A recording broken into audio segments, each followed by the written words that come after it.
Hello friends, நான் இப்போது சுவையான தேங்காய் பால் சாதம் எப்படி பண்ணுறதுன்னு சொல்லிட்டு செய்ய போகிறேன். அதுக்கு ஒரு குக்கரில் 2 ஸ்பூன் நெய் ஊற்றிக்கிறேன்.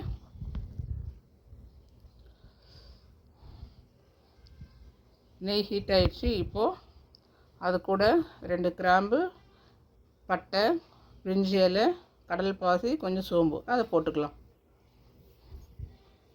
நெக்ஸ்ட்டு வெங்காயம், பூண்டு, பச்சை மிளகாய், தக்காளி, கொத்தமல்லி, புதினா. ஃபஸ்ட்டு வெங்காயம் போட்டுக்கலாம். இதுக்கு நான் 2 வெங்காயம், பெரிய வெங்காயம் அரிஞ்சு வச்சுருக்கேன் பொடுசாக, அதை போட்டுட்டேன். இப்போ வதக்கிக்கலாம். அது மாதிரி 2 பூண்டு, முழு பூண்டு உரித்து வச்சுருக்கேன். நெக்ஸ்ட்டு அதையும் சேர்த்துக்கலாம். பச்சை மிளகாவும் போட்டுக்கலாம். இப்போது எல்லாம் வதக்கிக்கலாம்.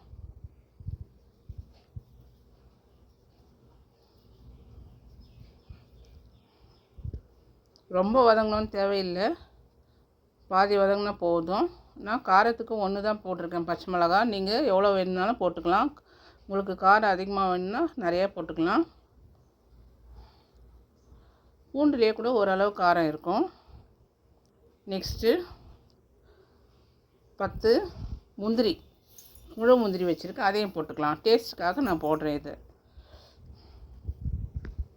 வதக்கிக்கலாம்.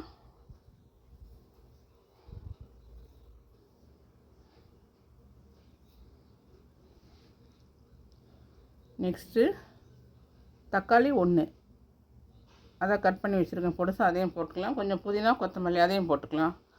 இப்போ எல்லாம் சேர்த்து வதக்கிடலாம்.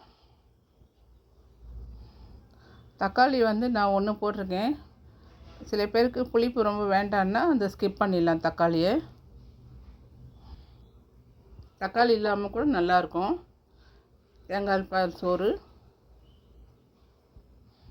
இப்போது அரை மூடி தேங்காவில் நான் 2 டம்ளர் பால் எடுத்து வச்சுருக்கேன், அதையும் ஊற்றிடலாம்.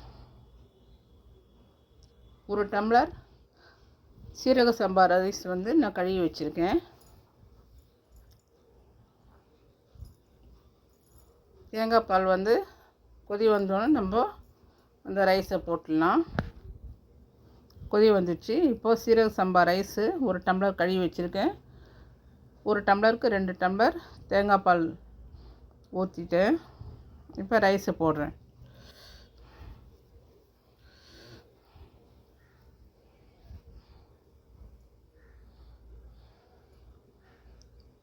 போட்டாச்சு. இப்போது இதுக்கு தேவையான உப்பு அதையும் இதில் நம்ம ஆட் பண்ணிக்கலாம்.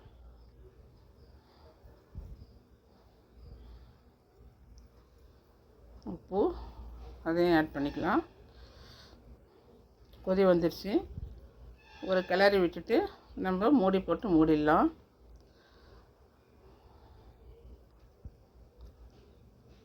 மூடி போட்டு மூடிட்டு ஒரு 10 நிமிஷம் மீடியம் ஃப்ளேமில் வச்சிடலாம். ஒரு விசில் 5 நிமிஷம் கழித்து நம்ம ஆஃப் பண்ணிடலாம். விசில் வந்துருச்சு.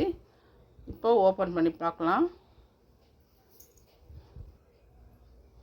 வாவ், சூப்பரான தேங்காய் பால் சாதம் ரெடி.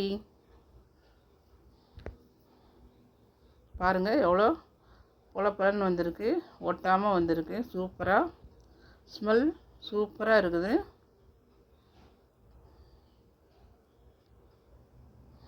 இது ஒரு 10 நிமிஷத்தில் நம்ம செய்யலாம் வீட்டில். பூண்டு நிறையா போட்டிருக்கத்துட்டு உடம்புக்கு நல்லது. இப்போது வாழையில நம்ம போட்டு பரிமாறி சாப்பிட்லாம். டேஸ்ட்டுக்கு சில பேர் கிரேவி பண்ணிக்கலாம். எந்த கிரேவினா